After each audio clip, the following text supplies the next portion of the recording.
Hello, everybody, and welcome to our show, Faith in Each Other. It's good to see you back. And it's good to see Reverend David Williams and Thomas. It's good to see you guys. How are we doing today? Doing good. Good, George. All right. Well, today we're going to talk about the criminal justice system. With so many tragedies and crimes going on, it's really hard to see how, if at all, the criminal justice system really worked to restore order to all the chaos. From the peaceful protests to the destructive riots to, police officers shooting unarmed Black children, and while, gently apprehending white mass murderers, there's an upheaval that needs to take place. The system is broken. And after some disheartening reading, I came across three topics, three pathologies to show just how broken our criminal justice system is.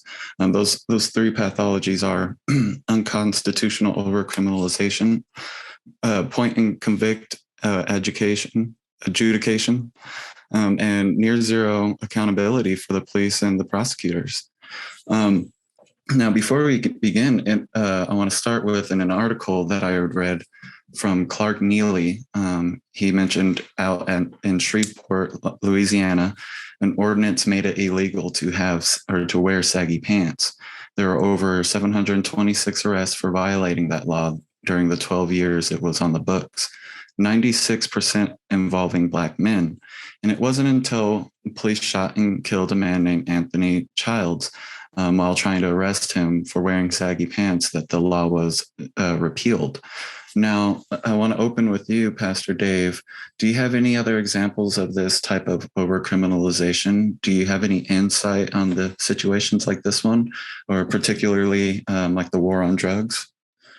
That's the first one that really comes to my mind, Jordan, the war on drugs, because there was an exorbitant number of Blacks and Latinos who were being rounded up for carrying or using drugs. But it was so uneven that it was just flooding our criminal penal institutions, even though it was creating a fear that, what was going on was total havoc in the streets, chaos in the streets. But people were being locked up at a huge number, for weed, for smoking marijuana, for just being pulled over and, having not opioids, but this really, real thin, small drug. And we found out that it was just disproportionate of who was being criminalized there. And so that's a major one in our last 20 years. That's been a major crackdown that we saw the jails, just explode because of the people that they targeted, were those who had petty crimes of small amounts of marijuana or, other hard drugs. And so that comes to my mind right off the bat. Okay. Tom, did you have any insight on this particular over-criminalization? Well, the other thing I think that's really important to say about the war on drugs is not only, I think the main effect of it was 2 million people of color in jail. Mm-hmm.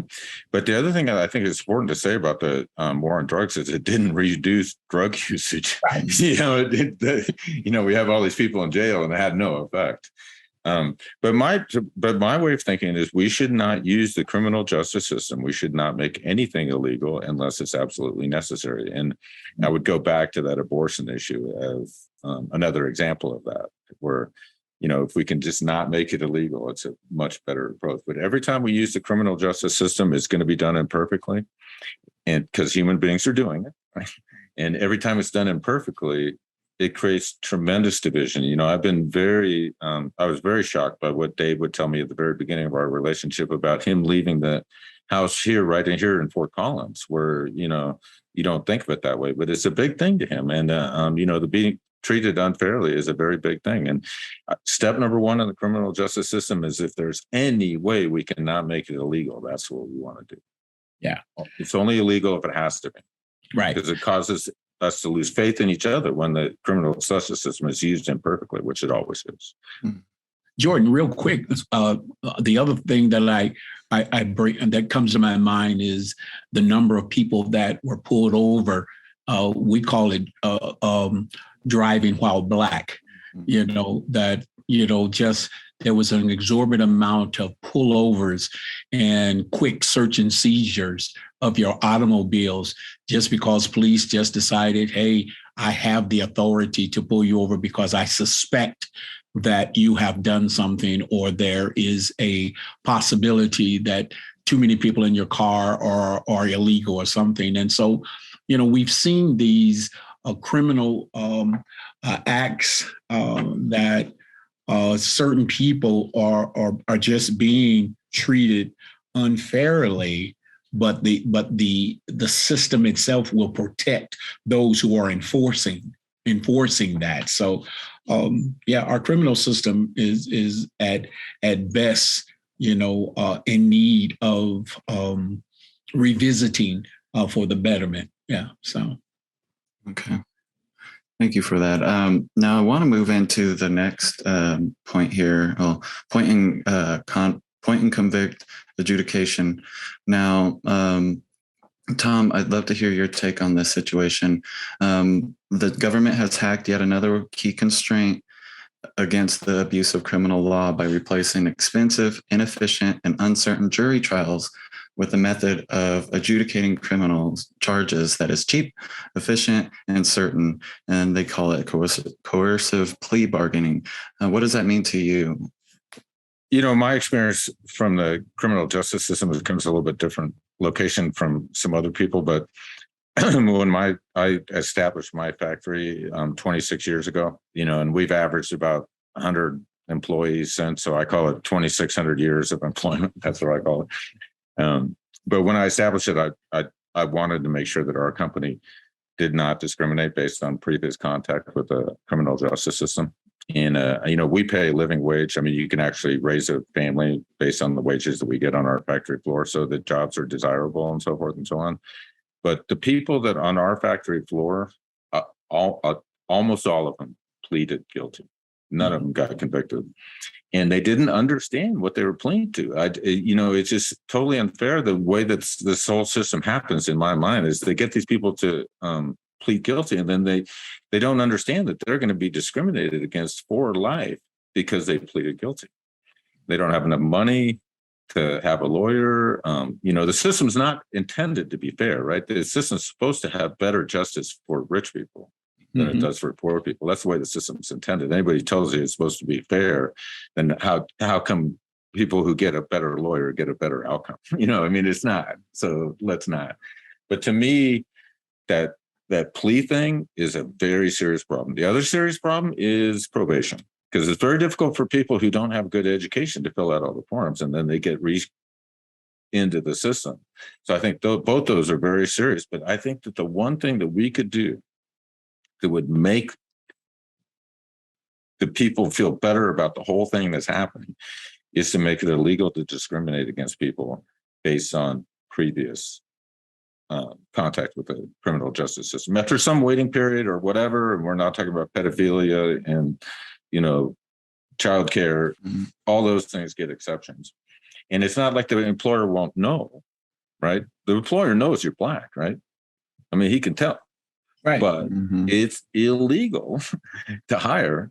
And believe me, my lawyers explained this to me in no uncertain terms based on skin color. Mm-hmm. And I really believe that if we passed a law where 5 years out you get to compete in the economic system equally, then I think it would take a lot of pressure off the pain that our criminal justice system is putting on our faith in each other. Mm. There has to be some level of forgiveness. I mean, you can't have a system without some level of forgiveness, I think. This is my opinion, of course. I'd like to add to that, Tom, when you talk about the forgiveness of, after a period of time, that people need to be able to move on so they can be a contributor to society. Some states have had big discussions on just the ideal of bail, being able to post bail, because there are people sitting in jail who have no income. They have no income, and so instead of being a weekend setting or a overnight, and then, the not being able to post bail can leave a person in jail for 30, 40, 60 days. You lose your job, you lose your home, you lose your, and so there are states who have actually moved to make sure certain crimes, the bail has to either not, they have to be able to come out on their own recognizant, or they have, that it is so low that, it's what you borrow from your neighbor or something. But again, until we really review what our legal system has been doing, it has been warehousing a great number of men and women that otherwise would be going on with their lives. But our criminal system has used being in the criminal system, and I tell everybody, even when you're in the criminal system, it isn't free. You're paying for classes, you're paying restitution, you're paying for staying, you're paying, and then when you put on probation, all of that time period, a portion of your money is going to probation. And so it's almost like you're never going to be free of this incident in your life. And if they put you on probation for 20 years or 10 years, that's 10 years of your income, portions of your income that's being taken from you. And so we really got to look at, is it some of the things that our criminal system has been doing, where it's been dehumanizing some and letting others just go free. And third and last, I just talk about when that felony comes in, you remember with a felony, you can't vote until you can't vote. So again, it's stripping you. It's just saying you are forever. You can never vote again. You can never vote again. And with 150. No. So we have to look at, this, what our laws were meant to protect a society. Are we also harming another part of our society? Absolutely.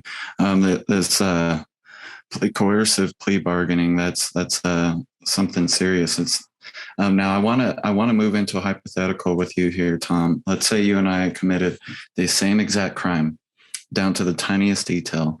What do you think? How do you think our plea bargain, offers would look? How different do you think they would look? I think I would get 17% less penalty. I think I would be systematically favored on some kind of level like that. That's just my perception. That's a white person's perception. You guys may have a totally different one. But no, I don't think the system is fair. And I think that trying to make a system fair where you have a majority and minority is extremely difficult to do. Yeah. And I think we need to have the goal of complete fairness, and then have some kind of recognition that it's going to be very difficult to get to that point. That it's a very difficult thing to achieve. And I think when you talk about criminal justice system, the first thing we should do is talk about the good parts of it, right? We say it's broken, but you can't get out of a speeding ticket with $20. You can in Mexico, you can't here. Very little corruption in the system. There's, and overall, we have pretty good safety in the United States. I mean, so there's a lot of positive things we could say about it. But as far as it being fair, it's not. I mean, I don't know how anybody could claim that it's fair. I just don't know how anybody could claim that. Right. Well, you remember, Tom, people said Lady Justice is blind. And so you grow up with that impression. And it was until I got to college that I had a personal law class. And I remember Dr. Graham saying, just blew my socks off. He says, law are for those who know the law. And when he said that, I could have fell out of my chair. And that was probably 1976. When he said laws, he says, people think law is fair. Laws are for those who understand and can adjudicate the law, who can move the law in their favor. But growing up, you hear people just saying, if you do good, you'll be fine. If you do bad, you're innocent until proven guilty. and often what is it? Public opinion can hang people. Public opinion can have people put into the electric chair or whatever. And public opinion is never fair. Never Fair. It never. It really isn't. But Brian Stevens and Brian Stevens' memoir, when he can't remember his book. I can see it in front of me, but they did a movie on Brian Stevens' life, the brother down in Birmingham, Alabama, with the Justice Center. But anyway, I just remember that one of his earlier cases, he was representing an African-American man. I can't remember what the issue was, but it was pretty severe. And his family kept telling Brian Stevens, if he didn't do it and he's innocent, won't that prove itself, and just come out in the end? And Brian Stevens had to basically re-educate them to go, he may be innocent, but we're here in Alabama, Birmingham, Alabama, 1969, and public opinion is he got to go away. Right. And, so many people wanted to believe, or so many people who were naive to the legal systems in America just wanted to believe that laws should be fair. Laws should, our legal system, you're innocent. As long as you're innocent until we prove you guilty, then you have a great chance of walking into the courtroom and walking out. But that's just not how our laws were set. And laws were set for those who had resources and means and connections to make the law bend for their sake. So, right. That's a challenge. A lot of people just want to believe that the legal system is blind, that justice is blind, and justice isn't blind. Absolutely. Coercive plea bargaining represents the government's success in prying off that aperture restrictor to enable the criminal justice wood chipper to operate at full capacity to ensure that America continues to have the highest incarceration rate in the world. Now, do we think this criminal justice system will stand 10, 15 years down the road? Is this new system here to stay? I think the old system the old system is in full swing now, but we are getting a broader discussion and attention in areas where it may never have been before, which is a good thing. You're having conversations. You have firms that have gone into our penal institutions and says, hey, they've got men and women off of death row who were found innocent and found that there were some discrepancies in the legal process. So that's a good thing. I mean, I would definitely not throw that away. But because of who we are, old habits and old ways are hard to die out. And we constantly will come against each other. There are some who will say, no, the legal system works for everybody. And then there will be others who will say it's not working for everybody. And so that means we will hold the line. And I think that slows the process down. I think that will constantly slow the process down of a better a system that will adjudicate rightfully. When growing up in my neighborhood, growing up with the men and women that I knew, so many of them took the plea because they were scared crapless. If you won't take this plea and the jury finds you guilty, the judge is going to give you the maximum. So a person definitely would say, I don't want to spend 25 years in jail if I can spend 7 or 8 years in jail and be on probation for the next 10. And so a lot of that happened, but Tom said it, but a lot of people didn't realize it changed your record. It changed your life. It's just like you had the scarlet letter on you forever. And so, you may not have spent that extended period in a jail but now you're in jail in your freedom walk. You can't work certain jobs. You can't apply for certain grants. You can't live in certain areas. And so all of that needs to be re-examined. And if not, what's happening is we are holding a part of our society still in chains, in a sense. We're still holding you hostage, and we've got to go back and revisit that. And Jordan, you mentioned it, one of the wealthiest nations in the world, but we have more people incarcerated than any other country in the world. That's human history, but history. That's scary. That's that, and we are constantly rebuilding.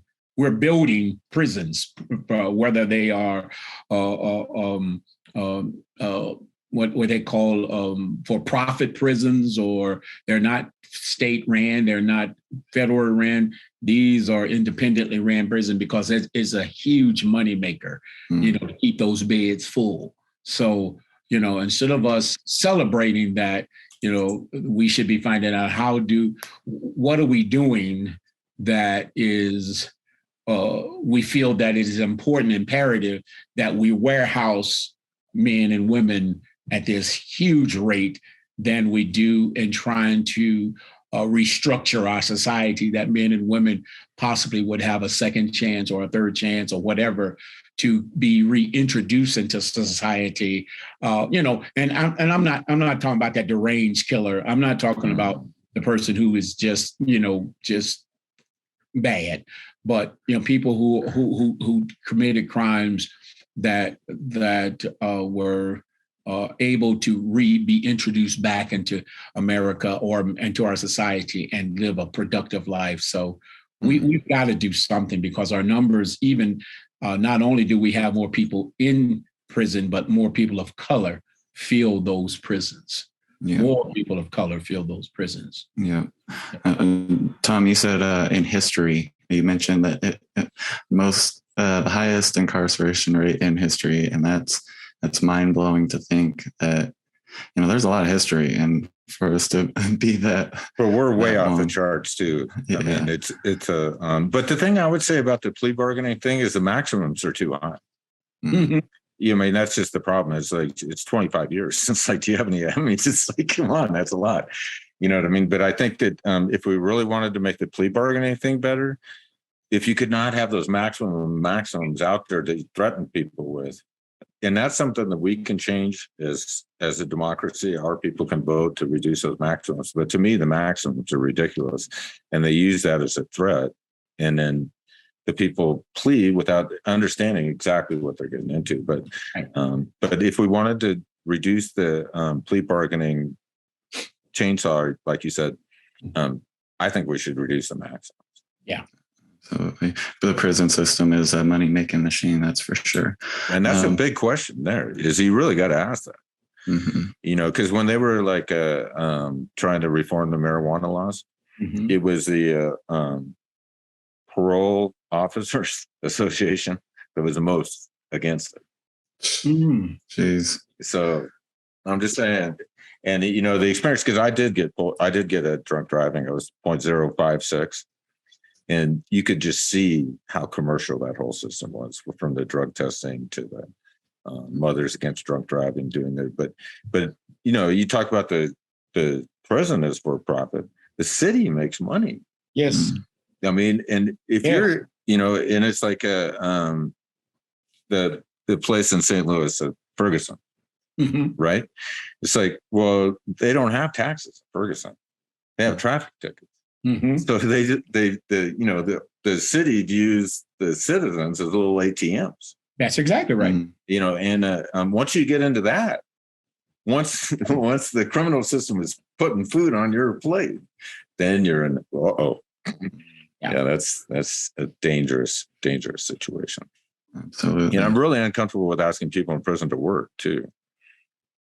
For that exact same reason. It just makes it too easy. Yeah. Right. All right. Well, now let's talk about the near zero accountability for police and prosecutors. This is a big one. We have a massive double standard between the level of accountability to which members of law enforcement hold the rest of us and the level of accountability to which they permit themselves to be held, which again is very close to zero. Now, Pastor Dave, when a police officer kills a person in a line of duty, is that still technically considered murder in the eyes of God, even if it's in the line of his civic duty to protect and serve? Is that? No, I mean, just read the scriptures. I mean, and you have, but interpreting the scriptures are so important. In the Old Testament, in the commandments, thou shalt not kill. If you were to read that, I mean, understand it in the Hebrew perspective, it is, you should not kill a fellow Hebrew. You should not kill a fellow citizens. Now you can protect yourself from others, but you should find a way not to just go around killing your brother or your sister. But there was, there have been, and we've talked about this before, there have been tons and tons and tons of wars throughout the scriptures. Predominantly the Old Testament, kingdoms against kingdoms, and men and women, taken alive. David kills Goliath. David actually kills him. He doesn't put him to sleep. He kills him, and he's celebrated as a wonderful king because this was an adversary. This was one who was basically trying to hold Israel and hostage and taking advantage of a neighboring country. The Bible the Bible doesn't care for killing at all. It basically says there's a way that we should be trying to find ways to live in harmony with each other. It just so happens that we are people of a broken world. We're after the 3rd chapter of Genesis, we just do some crazy stuff. And so the good news, the gospel of good news is how there is another way to live beside an eye for an eye and a tooth for a tooth. But often we just default to, you hit me, I'm going to hit you back. So when we talk about murder, we are called to respect human beings. We're called to respect one another, but in danger, then we also have to protect ourselves. You have to protect your families. That's one of the commandments that we're given. That's why when we become married, the head of the house is to protect his family. Protect, you don't just let somebody come in and kill your wife, rape your wife, and you just go, that was wonderful. I thank God for you. No, I have a right to protect you. But one of the things that people don't read in the Old Testament, especially in the book of Deuteronomy, they have cities of what they call cities of refuge. Cities of refuge were, if you killed somebody, if you hurt somebody, there were cities established that the perpetrator could go to that city until court was held to prove, was it in self-defense, or did this person just take a life or hurt someone just for willy-nilly? And so the scriptures understands that there are situations that we find ourselves in, and there should be a process, what we have today, a legal process where people can say, was this done out of malice or was this done out of self-defense? And when it's done out of self-defense, you're not a murderer. You protected your resources. You protect yourself. And so the Bible just doesn't point blank says when a person is killed that person is a murderer. No, the murderer was the person who is unabashedly able to just, I can kill at will. I just take a life because I have that authority. But God is not, I don't think God wants us to do harm to no one. But at the same time, God doesn't, God isn't going to hold Jordan. He's not going to let somebody come and hurt your family, your son, your daughter, and say, I can't love Jordan anymore. Jordan protected himself and his family, however the end result was. No, that's not how it's played out in scripture. That's out of context. Yeah. Okay. Absolutely. Now, even so, when you're speaking about protection, self-defense, and just immediately, more recently, that young man that was killed, over 60 rounds, fired at him, and that who were they protecting in that situation? Like, in my mind, I'm thinking, who are they protecting? That the way I see it, that's murder, and that's how I feel. Now, Tom, even with the advancements of technology, and like I mentioned, the video cameras in everyone's pocket, do you think the trend of recording police during these times of injustice will ever create a true accountability for the horrendous crimes they committed against our society? I think the videos definitely help. And I think that they've had a tremendous impact. But when I get to accountability with the police officers, I got to think more like an employer than I do a person that's getting arrested, because that's kind of like more my experience, And but basically, you're hiring people, and you're saying, I want you to risk your life, go into the most violent situations in our city, and risk your life to defend these people that you don't know. And if you get in trouble, we're going to charge you with murder. I mean, that's, I don't know, to me, if I was interviewing somebody for that job, it would be difficult for me to understand how I would pitch that job to the person.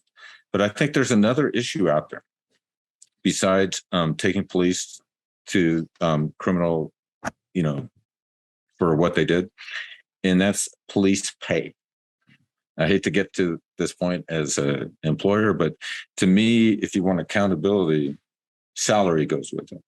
I mean, just in my mind, those two things have to go together. And the thing I would throw out to you is that when you see these situations like the Floyd or stuff like that, it's almost always city police, right? The state police, the highway patrol, they don't behave this way. They're much more professional, right? And the highway patrol, coincidentally, get paid twice as much as the city police. So in my mind, as an employer, if you want accountability, I would pay them way more money. That's what I would do. That would be the first thing I would do, is increase those police officers' salary. And then also, if you get fired from the Davis Police Department, you can't go to San Rafael. Okay, it's over for you, baby. You get fired from one of them, you're done, right? But you can be super upper middle class, and then you're going to have less police. I get it. And they're going to have to work harder and stuff like that.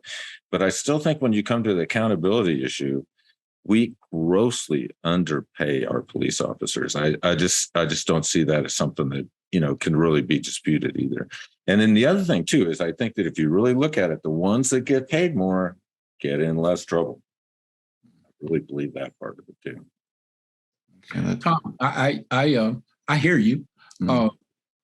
I serve in for the Fort Collins Chief Advisory Committee, and I meet with the chief once a month with about 12 other people from the community, and we go over what the police department is doing right and what the police department may not be getting so good. And one of the things that, since serving on this board, out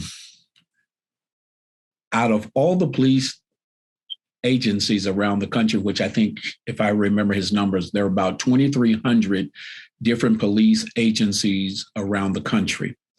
And in those 2,300 different police agencies, not all 2,300 are not held to the same standards because they're individual agencies. And a lot of people believe that, all policemen have a, serve and protect. You serve your community, you do whatever, because this is blanketed across the country.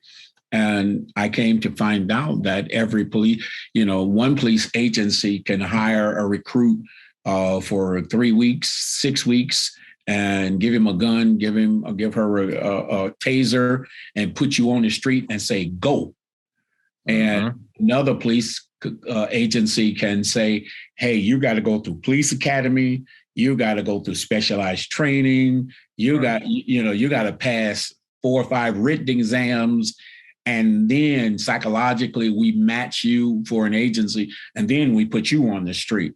And so, with this being in play, that's why I think we see some of the turnover that we have, is that different agencies may not have been able to scrutinize their potential candidates who were coming on as policemen or policewomen.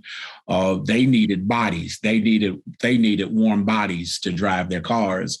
And so warm bodies, in the heat of a moment, warm bodies do what people do. And so that's part of not just that salary, is that there is no standardized policing that every agency in the U.S. has to abide by. So I think that's one of the things we got to look at. And every state has, if you want to be a barber, you got to get barber's license in the state of Colorado. You just can't start cutting hair.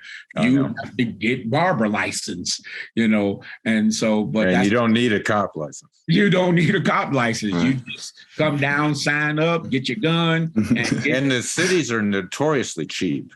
Yes. I mean, but you're handing a guy a gun. You're handing a guy a badge. You're handing a guy a uniform. He now represents the government. Let's at least pay him enough to try to keep them on our side. So if they lose their job, that's some accountability in and of itself. Yeah, absolutely. That makes sense. But I just, I wish, I hear you, but, it's just like policemen and teachers somehow, and I'm not dishing anybody, but it just seemed like we pay exorbitant salaries almost to the wrong people. We just go, I know. And I love basketball. I love sports, but I love sports. I really do. But, I'm going, you're giving this guy zillions, and that teacher who is changing minds, you give them $40,000 a year and you tell them, make it, and I'm going, how did we get there? How did we some of the things that we okayed have come back to haunt us, and they're getting us now. So that the policemen, I do want to make this one thing clear. I was thinking about it when we were talking about policemen, how many people believe that people of color are anti-police. People of color are not anti-police per se. People of color, for the most part, have had bad experiences with police. And because they've had bad experience with police, that's what projects what a policeman is. I was in Ohio this weekend talking to some young guys, and we were talking about how we were all pulled over. What did that look like? And I just go, one of the most embarrassing moments of my life was to be in the state of Louisiana, to be pulled over by a state policeman. And he asked my wife all the questions, and she's sitting over on the driver's side. What he did is he wanted to basically emasculate me by asking her, are you his wife? Where are you guys going? Is this your car? And I'm in a Hertz rental car. Is this your car? And when I told him I'm going to see my sister-in-law, he again told my wife, is it your sister? And my wife says, no. Then he goes, well, whose sister-in-law is it? Whose sister is it? And he goes, that's his brother's wife's sister. And we consider sister. This guy did not talk to me. He talked to her. And he was a state cop, so kind of refutes what I was saying. Yeah, he was a state cop. And I so happened at that time was a chaplain for Fort Collins Police Department, and I had my own badge. And it fell out of my wallet. And he goes, oh, I didn't know. Wow. And I go, whoa. He goes, hey, man, just, don't drive so fast up on other people. And I go, no problem. But again, I walked away just traumatized in a sense of how he made me look before my wife, my wife. And And I'm going, often people of color, when people say, man, we support our policemen, I can tell you right off, we want policemen. We don't want bad experiences. We don't want people to rob us. We don't want people to shoot us. We want you to come when we call if danger is there. But there have been so many first encounters with police have not been good encounters. And so it just go. And when I just say, when I see people railing that, support your local police. My brother was a chief of police, support your police. Chief of police. Put himself on the line every day for his men, for his women. But we do support our policemen. It's just, again, it's that attitude of y'all must not, you must not be part of America because y'all don't like police. You want to defund the police. No, basically we were saying we want the police to be held accountable. And it's like in this third thing, when there's no accountability for police and police just get off, when the prosecutor doesn't have to do his job or her job. And I don't want to just make all prosecutors and police are men, but it is when everybody is held accountable, then there is respect. But when those things don't take place, there is suspicion. It's not, it's just, when you see a blue American flag, you're going, yeah, we believe in police. We want police. Yeah. Absolutely. Now back to what you had said earlier, Pastor Dave, with the standardization across the board. Now, due to a number of high-profile events and public calls for police reform, Connecticut, Oregon, and Florida recently passed legislation requiring agencies to obtain accreditation by the Commission on Accreditation for Law Enforcement Agencies. Should this accreditation be required for more standardized oversight? I do believe that you want the best men and women who are psychologically prepared, who are physically prepared to walk into this job, but you're not asking them to be superheroes. And I agree with Tom. I've written with policemen every day. They put their lives on the line. But again, you don't just want a person in uniform who say, I'm the new head honcho in town. And, I'm going to walk down, I'm going to clean this place up. That's dangerous. Right. That's dangerous. I think accreditation, to make sure, just like in any profession, people are as best trained for what they may encounter, what they may come up against in fulfilling their roles, is important that they have been exposed to education, to practices, to de-escalating a situation versus escalating a situation. I think you want your law enforcement to be not only people who carry weapons, but also people who can bring about the peace. Mm-hmm. That's why we used to call them peace officers. That they bring about peace, not heighten the situation. And so I do think accreditation, I don't know how that looks because I'm not a policeman person, but just being in that environment, even in Fort Collins, they knew that it was important that each chief who I've worked with or under have realized that he had to take a deeper look at some of the people in his police department who had multiple incidents, but nothing was changed. And they were just passed on. They were promoted, but they were, somehow their backgrounds was catching up with them. And one gentleman came from another agency who had been in some deep trouble in another agency. But he made the Fort Collins agency until I think they did it back something, and they found, but it was after he was hired. But they let that rascal go, because of some situations that they had done. I just think policemen, they're not doctors, they're not psychiatrists, they're not social workers, but they are those who are trying to keep their communities safe, but if you don't know what's in your community and how to deal with what's in your community, you could be a threat to your position. And I think somehow extra training or good training, let me just say good training is important before we give you a pistol and a taser. Yeah. Tom, what are your thoughts on this accreditation? Do you think it's going to come to Colorado? I hope it does, but mostly I would like to apologize to you, Jordan, and apologize to you, Dave, Reverend, for the injustice that your community has suffered.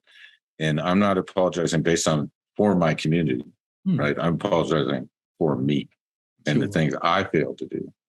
Yeah. And I would just beseech you. I know how difficult this is, a request to make, but after apologizing, maybe it'll be a little bit easier. But I beseech both of you to try to view those things that happen to you with that, cop talking to your wife as opposed to you, in the most positive light you possibly can. If there's any way you can figure out some excuse for the guy, to try to forgive my community. Mm-hmm. To try to look at something like in what you're talking about in Louisiana is fear, not racism, or ignorance, not hatred. If there's any way we could look at it in a more positive vein to try to not demonize other people as they're just evil, but as somebody that you can still work with in the future. So, but I am sorry about what's happened to your community under, my rule. Right. Because I'm, like we say about white privilege, I'm it. Right. So, but I just want to call on you as much to not draw the conclusion that the other people are out to get you, or, as much as possible. Tom, I think people in our community, I would never hold every police in suspect or every highway patrolman in suspect because of that one guy. If that were the case, I wouldn't be in the role that I'm in, nor would I work for a police department. What we do say is just in moments of our lives, we have deep scars, but it didn't psychologically make us some vigilante to wipe out all policemen or any person who was not of our race. If anything, it has caused us to work harder to find what are those bridges that can be made. It just often what we feel a lot of times is we're the ones trying to build the bridge. And sometimes we don't feel that others want the bridge as bad as we want, where everybody can cross. As much as we don't want to we don't demonize every policeman or every politician even, but sometimes you feel that you just don't hear anybody else saying, I'm on your side, I'm with you, who doesn't look like you. I think that's our biggest concern is where are the people who are saying, we're with you. And I know they're out there. That's why we continue to do what we do, because they are out there. But it feels lonely at times when you do remember or you do experience a bad place in time or a bad moment in time, and nobody spoke up for you or spoke for you. That's a pretty scary and sad time to be felt alone. Yeah. But we shake it off. We go join the Army, we drive race cars, we go to the rodeos, we ride wild bulls and stuff, because we're saying we want to be a part of this community, this country. This is our country. But it's disheartening when people are saying, but you're not a part of this country. You're not a part of this country. And we're trying hard. We do all the things, everybody else is doing, but you still hear others saying, you're not welcome here. And my Jewish brothers would say that. My Asian brothers would say that. For so long, we've heard more and more people saying, you're not welcome here. Yeah. That's pretty heavy stuff there, Pastor Dave. And a little bit of what you said. I mean, I feel like the world watches, the African Americans excel in all the sports out there, and we're like 90%, I feel like, in most of the sports. But again, like you said, they say we're not part of this country. And I was born here. I mean, I claim America. This is my land, that's how I feel, while we draw near to the end of our show today, I do want to just end with some closing thoughts. With so much of this wickedness taking place around the world, around this nation we live in, it's hard to find or even be willing to give faith in each other. We must continue to seek a better understanding of why our society is failing and what needs to take place in order to save our democracy from its impending demise. And we must be proactive in the change if we want to see the change. We must have faith in each other if we are to live together peacefully. Now, gentlemen, did you have anything else you want to add before we wrap today up? I would just say real quick, Jordan, we do live in an imperfect world, and I am not persuaded to believe that we live in a place where we can reach perfection. That comes in my faith through a God who is at work and who is working even now in helping us bring about a better world. And it does take us all, and it will take us all. Some days we get it. Some days we feel like we're making progress. And then there are days where you feel like, hey, man, that was a waste of my time. But even when you feel like it was a waste of your time and you get another day ahead of you, you somehow have got to tell yourself, here's another new day. I can try it again. And so we get up, dust ourselves off, and we go back. But it doesn't say that the work and the fight won't be hard. I believe that's part of my Christian values, is that good things come with a cost. They come with a cost. And how much are you willing to lose might determine what you're going to gain. So we'll keep at it, and we'll listen. We won't listen to the naysayers. We'll keep pushing in every area of our lives that it'll be better, not just for ourselves, but for those who follow us. Absolutely. Thank you for that. Tom, do you have anything before we wrap up today's show? No, I just hope that we do have improvement. I hope that things can get better. And I hope that we can make everybody in the community feel like they're being treated as fairly as possible. And I think that should be a goal for everyone. But our main goal is to preserve democracy so we can hand it down to the people who are not yet born. Mm-hmm. And yeah, the other people out here, they're all bad people and stuff. But that doesn't mean that the next generation shouldn't get a crack at it. And so the purpose of the criminal justice system is to pass down a democracy that works toward the next generation. Mm-hmm. We are falling short at this point. Absolutely. Well, thank you guys. And of course, thank you everybody for joining us today here on Faith in Each Other, and we'll see you next time.